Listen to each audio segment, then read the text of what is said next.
বন্ধুরা, ইন্ডিয়ান সীমান্তবর্তী এলাকায়, যেটি একদম ইন্ডিয়ান সীমান্তের খুব কাছে বাংলাদেশের একটি সুন্দর সড়ক, এই সড়কের পাশে প্রচুর পরিমাণ খেজুর গাছ রয়েছে।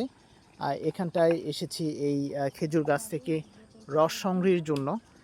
এই যে খালা আছে, খালা আমার জন্য কষ্ট করে এই রসগুলো উনি সংগ্রহ করে রাখেন। আসলে আমি অভিভূত।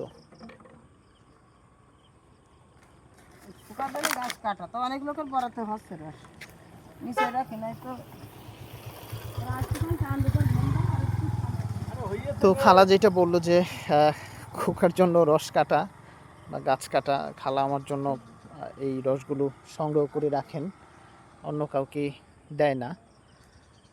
এই অসময়ে বাংলাদেশের অন্য কোথাও রস পাওয়া যাবে না মনে হয়, কিন্তু এখানটায় খালায় আমার জন্য করে।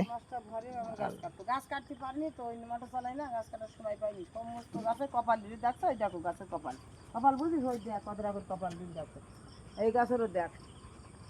ও খেজুরও তো চলে আসছে এই গাছে, দেখা যাচ্ছে। খেজুর হলে খেজুরি গাছের রস হবে। ও,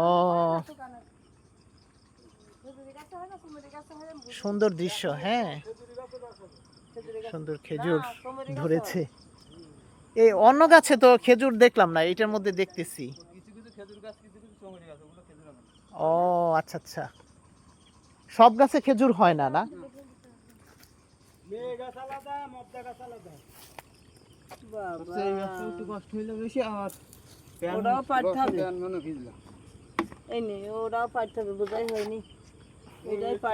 রসগুলো কত সুন্দর। হ্যাঁ, একদম ফ্রেশ রস। ও, এই গাছটায় আপনার কষ্ট হয়েছে বেশি। গাছটা তো অনেক বড়, এটা উঁচা। ও, পড়তে গিয়ে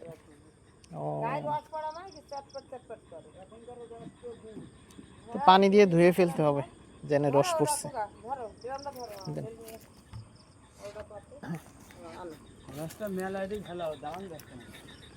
হ্যাঁ, হেলা ওই গাছটাকে উঠতে চাই না, এই বড় গাছটায় তোমার বড় গাছের রস দিচ্ছে বহুদিন পরে এই গাছের রস পাইলাম, খুব ভালো, খুব ভালো রস। ব্যাস, তোমার একদম সেম সেম হয়ে গেছে। আমি তো বেড়ে গেলাম, হয়ে থাকবে, আর একটা বোতল রেডি করেছি। না, তোমার মুখটি ওই যে ব্যাগের পরে, বা এই মুখ। ও আচ্ছা আচ্ছা, এই মুখটা আনো। আমি কপালটা ভালো একদম। এতগুলো গাছ কষ্ট হয়েছে রস ঝাড়তে, তার আবার এই গাডা ভিজলো রসে, আমার ডিউটি করতে হবে।